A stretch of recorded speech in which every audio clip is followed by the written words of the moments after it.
Hello thinkers, कैसे हैं आप सभी। मैं मनमोहन स्वागत करता हूं आपका आई थिंक क्लास के ऊपर एक नई वीडियो के साथ, जिसके अंदर मैं आपको कवर करवाऊंगा करंट अफेयर्स जो कि इम्पोर्टेंट होने वाले आपके एग्जाम्स के लिए, जो भी कम्पिटिटिव एग्जाम आप देंगे। तो बने रहिए इस वीडियो के साथ और इस वीडियो को ज़्यादा से ज़्यादा शेयर कीजिए। अगर आप इस चैनल पर नए हैं तो इस चैनल को सब्सक्राइब कीजिए और बाकी के एस्पिरेंट्स के साथ भी इसका लिंक शेयर कीजिए। अगर रिवीजन के लिए इसकी पीडीएफ चाहिए क्लास की, तो आपको हमारा टेलीग्राम चैनल जो है वो ज्वाइन करना पड़ेगा, जिसका लिंक हमने डिस्क्रिप्शन में डाल रखा है। और व्हाट्सएप चैनल का लिंक और बाकी सोशल मीडिया प्लेटफॉर्म्स का लिंक भी आपको मिल जाएगा। हमें वहाँ भी फॉलो कीजिए ताकि आप रेगुलरली अपडेटेड रहें। और हमारे जो लिंक्स वगैरह हैं और जो पीडीएफ्स हैं आपके, जो इस एजुकेशनल जर्नी में आपको थोड़ा बहुत हेल्प कर सकती हैं, उनका एक्सेस आपको मिल जाए। तो चलिए स्टार्ट करते हैं आज की खबर के साथ। सबसे पहले गुजरात जो है पहला इंडियन स्टेट बन गया है जिसने जीनोम सीक्वेंसिंग जो है लॉन्च की है ट्राइबल कम्युनिटीज़ के लिए। देखिए, गुजरात के अंदर जो ट्राइब्स हैं उन कम्युनिटीज़ का एक तरीके से एंडोगेमस मैरिज सिस्टम की वजह से, एंडोगेमस मैरिज सिस्टम बोलते हैं कि कोई एक ग्रुप के अंदर, कास्ट के अंदर, एक जब उसका साइज ज़्यादा बड़ा ना हो और ऊपर से फिर उसी के अंदर आपस में मैरिज होते होते वो जीन की डाइवर्सिटी है वो ज़्यादा ना हो पाए, और उसकी वजह से कुछ हेरिडिटरी और जेनेटिक जो डिजीजेज हैं उनका हो जाना, इस चीज़ को रोकने के लिए जो है गुजरात ने स्टेप उठाया है। अगर हम देखें कि सिकल सेल एनीमिया, थैलेसीमिया और G6PD यानी ग्लूकोज 6 फॉस्फेट डिहाइड्रोजिनेज जो एंजाइम है, इसकी एफिशिएंसी की वजह से, इसकी डेफिशिएंसी की वजह से, सॉरी, इस एंजाइम की डेफिशिएंसी की वजह से जो आपके रेड ब्लड सेल्स हैं उनकी वो जल्दी डेड हो जाते हैं, और जो नए बनने वाले हैं वो रिप्लेस ही नहीं कर पाते पुराने वालों को। तो ये कुछ डिजीज़ हैं जो हेरिडिटरी एक कंडीशंस देखने को मिली हैं उन ट्राइब्स के अंदर। तो अब जीन सीक्वेंसिंग के हिसाब से, जीनोम सीक्वेंसिंग के हिसाब से जो स्टेट है गुजरात स्टेट, वो एक डाटा कलेक्ट करना चाहता है ताकि फर्दर काफ़ी टेक्नोलॉजी के साथ आगे जो जीन म्यूटेशन हो रही है उसको मिटिगेट किया जा सके, उसको रोका जा सके, और ट्राइबल कम्युनिटीज़ के अंदर ये जो डिजीज़ हैं उनको दूर किया जा सके। तो ये सारी न्यूज़ है। सिंपली जो गुजरात की ईस्टर्न बेल्ट है वो high rate of inherited disease से सफ़र कर रही है ट्राइबल कम्युनिटी की, और एंडोगेमस मैरिज की वजह से। और इनके कुछ एग्जाम्पल हमें देखने को मिले, सिकल सेल एनीमिया, थैलेसीमिया और G6PD डेफिशिएंसी। ठीक है, ये फर्दर हेल्प करेगा genome sequencing, identifying gene mutation over the time. जैसे जीन के अंदर कोई भी चेंज आ जाता है नेगेटिवली, जब चेंज आ जाता है तो उसे बोलते हैं जीन जेनेटिक म्यूटेशंस, जो कि फर्दर ऐसी डिजीज को पनपने में काम करता है। उसका कोज, मेन कोज जो है जीन म्यूटेशन ही होता है। ठीक है, और एक तरीके से टारगेटेड डीएनए टेस्ट अगर करेंगे तो अर्ली डिटेक्शन हो जाएगा, डायग्नोस हो जाएगा, जिसको रोका जा सकता है। ठीक है, और इसके अलावा बात करें अबाउट गुजरात, गुजरात की कुछ स्टैटिक जीके की अगर कुछ बात करें तो चीफ मिनिस्टर वहाँ के भूपेंद्र पटेल, गवर्नर है वहाँ के आचार्य देवव्रत, कैपिटल है गांधीनगर, नेशनल पार्क है Gir national park, blackbuck national park, Vansda national park, marine national park, और वाइल्ड लाइफ सेंचुरी है वहाँ की Nal Sarovar bird sanctuary, Velavadar blackbuck sanctuary, Kutch desert wild life sanctuary, Barda wild life sanctuary और पूर्णा वाइल्ड लाइफ सेंचुरी। ये वाइल्ड लाइफ सेंचुरी और national park आप थोड़ा बहुत रिवाइज करते रहा करिए। साथ ही साथ जो एनवायरमेंटल जो रिलेटेड जो क्वेश्चंस है वो काफ़ी कॉम्पिटिटिव एग्जाम में पूछने को, मतलब देखने को मिल जाते हैं। ठीक है, चलिए नेक्स्ट न्यूज़ की तरफ बढ़ते हैं। डेनमार्क ने एक स्टेप उठाया है सोशल मीडिया एक्सेस को लेके कि वहाँ अब 15 साल से नीचे के जो बच्चे हैं वो सोशल मीडिया को एक्सेस नहीं कर सकते विदाउट पेरेंटल कंसेंट। ठीक है, अगर बच्चा 13 साल का है और उससे बड़ा है तो पेरेंटल कंसेंट चाहिए, और उससे नीचे है तो वो यूज़ ही नहीं कर सकता। ठीक है, और इसने किया है led by ministry of digitalisation, उन्होंने ये डिसीजन लिया है, और ये लागू होगा नवंबर 7 2025 से, यानी हो चुका है। अगर आज के टाइम पे हम वीडियो बना रहे हैं तब तक ये रूल लागू हो चुका है वहाँ। ये इस चीज़ के लिए इम्प्लीमेंट किया है कि जो एक मैंने आपको पीछे जो है काफ़ी न्यूज़ कवर करवाते हुए 2-3 टर्म आपको करवाई थी, ब्रेन फॉग जैसी। ठीक है, ऐसी सिचुएशन जो है बच्चों के अंदर ज़्यादा डेवलप होने लगी ब्रेन के अंदर, कि जो डेवलपिंग ब्रेन्स हैं उनके ऊपर नेगेटिव इम्पैक्ट पड़ रहा है सोशल मीडिया का ओवर कंजप्शन की वजह से। ठीक है, तो जो डिजिटल रिस्क है और कमर्शियल प्रेशर है उसको मिटिगेट करने के लिए स्टेप उठाया गया है। इससे पहले जो है ऑस्ट्रेलिया ने 2024 में बैन लगाया था 16 साल से नीचे बच्चों के ऊपर। वो ऑस्ट्रेलिया के अंदर आप देखोगे TikTok, Facebook, Snapchat, Reddit, x, Instagram वगैरह के ऊपर फाइन लगाया जा सकता है अगर वो एक्सेस देंगे 16 साल से नीचे बच्चों को। कितना फाइन है? 50 मिलियन ऑस्ट्रेलियन डॉलर जो है वो फाइन लगेगा। ठीक है, अगर बात करें डेनमार्क की, वहाँ के प्राइम मिनिस्टर हैं मेटे फ्रेडरिक्सन, कैपिटल है कोपेनहेगन, करेंसी है डेनिश क्रॉन। ठीक है, ये बस थोड़ा याद रख लेना आप जब कभी हम जियोपॉलिटिक्स करेंगे। ठीक है, तो जो कुछ डिप्लोमेटिक टाइज की अगर हम बात करेंगे तो थोड़ा सा आपको पता होना चाहिए कौन क्या किस स्टेटस पे बना हुआ है। Mumbai ranked as Asia's happiest city 2025 by Time Out. Time Out survey ने ये दर्ज किया है कि जो वर्ल्ड की टॉप 10 सिटीज़ हैं उसमें मुंबई का रैंक जो है फर्स्ट आया है। इंडिया का फाइनेंशियल और एंटरटेनमेंट हब मुंबई को माना जाता है। इस सर्वे के अंदर लगभग 18,000 रेजिडेंट्स अक्रॉस एशिया जो है उनका सर्वे किया गया, और फैक्टर्स जिनके ऊपर ये डिसाइड किया गया वो कौन कौन से हैं, जैसे कल्चर है, फूड है, नाइट लाइफ है, ओवरऑल क्वालिटी ऑफ लाइफ है। ठीक है, मतलब ऐसा नहीं है कि सिर्फ इंफ्रास्ट्रक्चरल जो डेवलपमेंट है उनको लेके या कुछ और मटेरियलिस्टिक चीज़ों को लेके ये चीज़ें देखी गई हैं, जो पर्सनल जो क्वालिटी ऑफ लाइफ है उसको ध्यान में रखते हुए ये चीज़ डिसाइड हुई है। ठीक है, टॉप 10 अगर हैप्पीएस्ट सिटीज़ की बात करें एशिया में 2025 में टाइम्स आउट सर्वे के अकॉर्डिंग, तो ये वो 10 सिटीज़ हैं: मुंबई, बीजिंग, शंघाई, chiang माई, हनोई, जकार्ता, हांगकांग, बैंकॉक और सिंगापुर और सियोल। ठीक है, चलिए नेक्स्ट न्यूज़ पढ़ते हैं। साहित्य अकादमी ने रिलीज किया है हिंदी ट्रांसलेशन किसका? एक लिथुनियन नॉवेल है जिसका नाम है द लास्ट डे, उसका हिंदी में रूपांतरण कर दिया है, ट्रांसलेशन कर दिया, नाम रखा है अंतिम दिन। अब ये नॉवेल किसने लिखी और इसका ट्रांसलेशन किसने किया, ये थोड़ा आप नाम ध्यान रखेंगे। ये लिखी थी ओरिजिनली लिथुनियन यूक्रेनियन एक ऑथर है, जेरोस्लावास मेलिनकास। ठीक है, ये नाम है यहाँ से ये। ठीक है, और इसको ट्रांसलेट किया है डॉक्टर पूनम तिवारी जी ने, और ताकि बाकी इंडियंस के पास ये नॉवल पहुंच सके। और इन नॉवल के अंदर एग्जिस्टेंशियल और फिलोसफिकल थीम्स जो है दी गई है, जैसे ह्यूमन आइडेंटिटी क्या है, चेंज और कल्चरल ट्रांसफॉर्मेशन का क्या इम्पैक्ट पड़ता है लाइफ के ऊपर, और एनकरेजमेंट दिखाई गई है सोसाइटी का रिफ्लेक्शन की लाइफ के अंदर। ठीक है,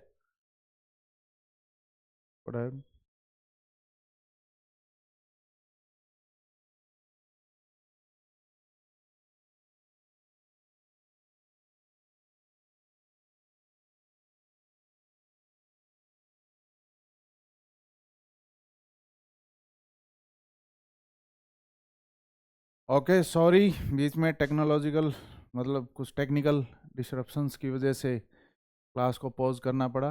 कोई बात नहीं, चलता है 1-2 सेकंड, इतनी दिक्कतें, ये तो अनफॉर्चुन है। चलिए, नोवेल के ऊपर हम बात चल रही थी हमारी कि हिंदी में ट्रांसलेट किया है यहाँ, और ये न्यूज़ हमने कवर कर ली थी।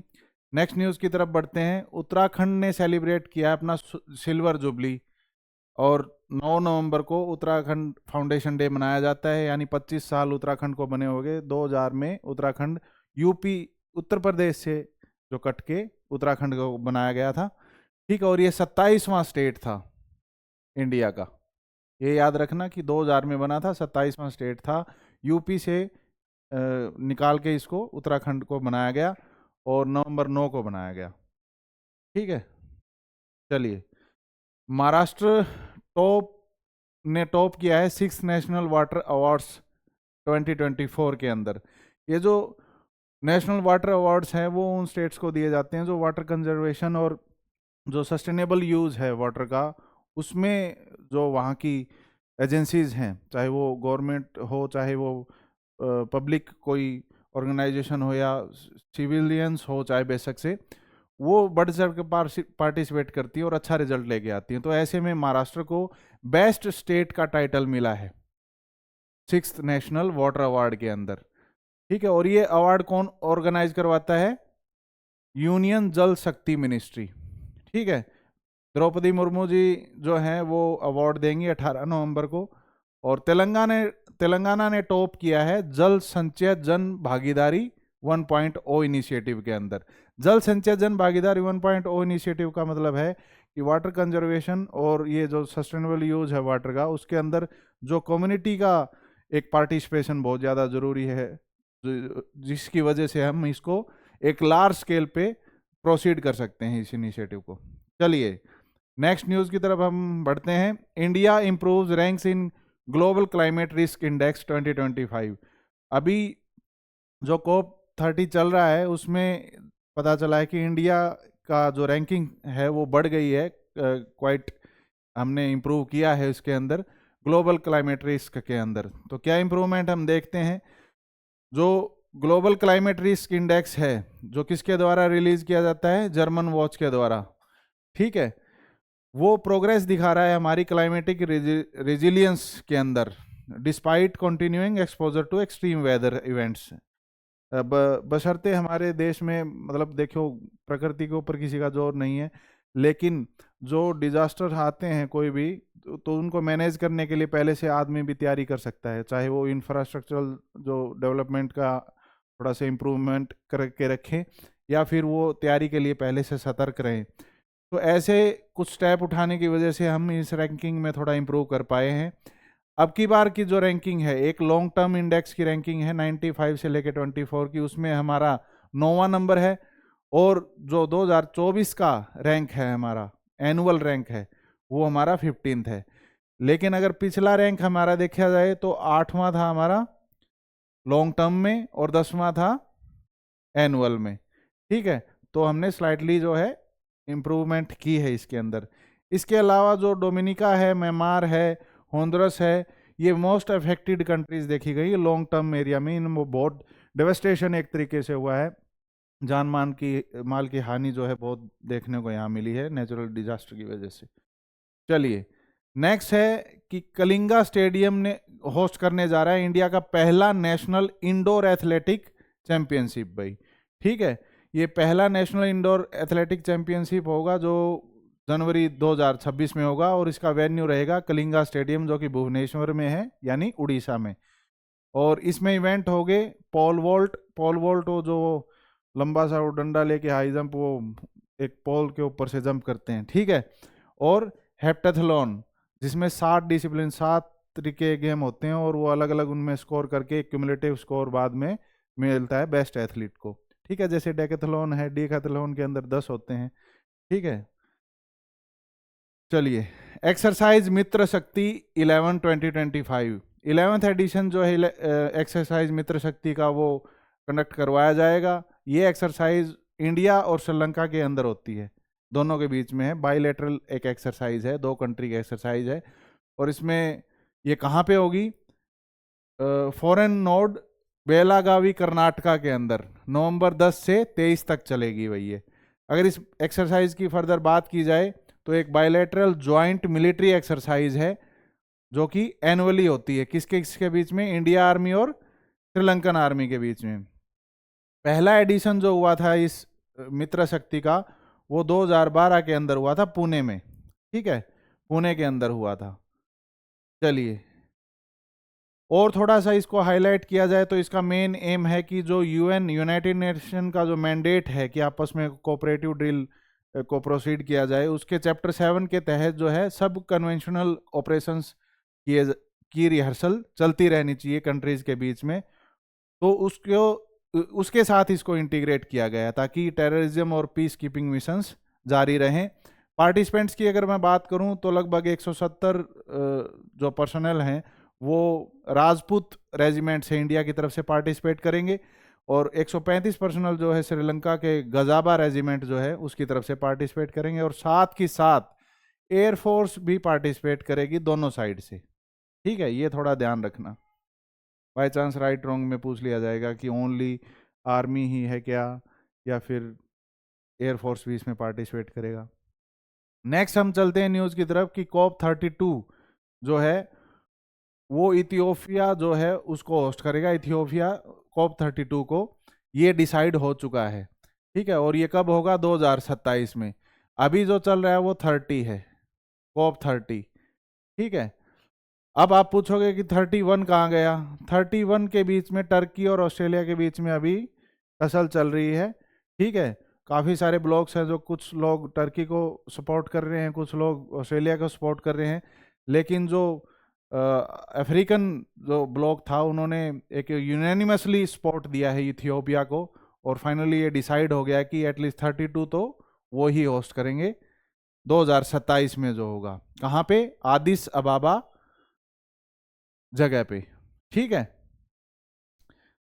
अगर बात करें कोप की, तो मैंने बताया था कि कॉन्फ्रेंस ऑफ पार्टीज होता है, और पार्टीज किसकी, मतलब किस कन्वेंशन की पार्टी?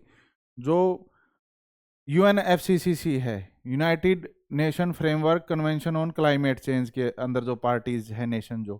ठीक है, और जो ये कोप है ये एक सुप्रीम डिसीजन मेकिंग बॉडी है यूनाइटेड नेशन की, FCC की, जिसने काफ़ी सारे नेशंस को आपस में साथ जोड़ा है एडवांस ग्लोबल क्लाइमेट एक्शन को प्रोसीड करने के लिए।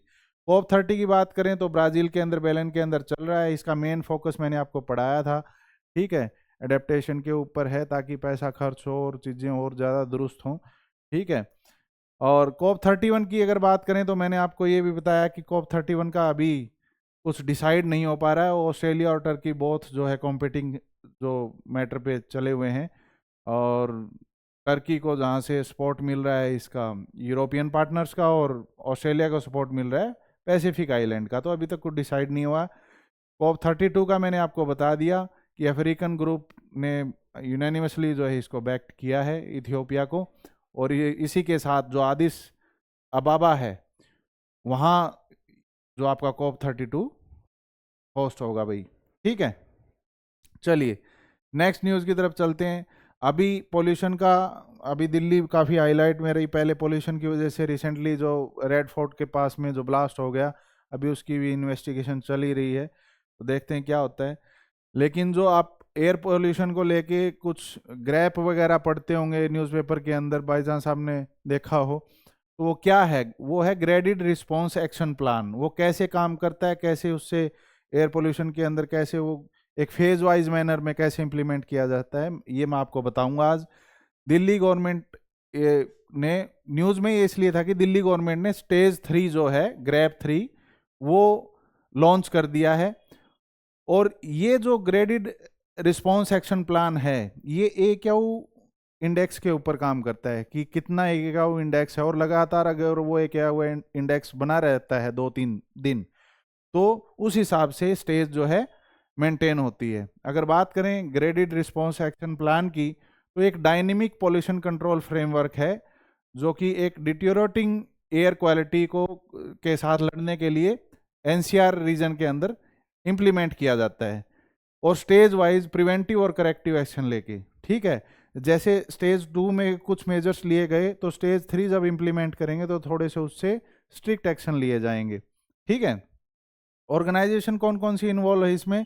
Commission for air quality management, किसके कोऑर्डिनेशन के साथ? सेंट्रल पोल्यूशन कंट्रोल बोर्ड के साथ, और दिल्ली का जो गवर्नमेंट है और स्टेट पोल्यूशन कंट्रोल बोर्ड्स हैं NCR स्टेट्स वगैरह के, वो भी इसके अंदर इन्वॉल्व होते हैं भाई।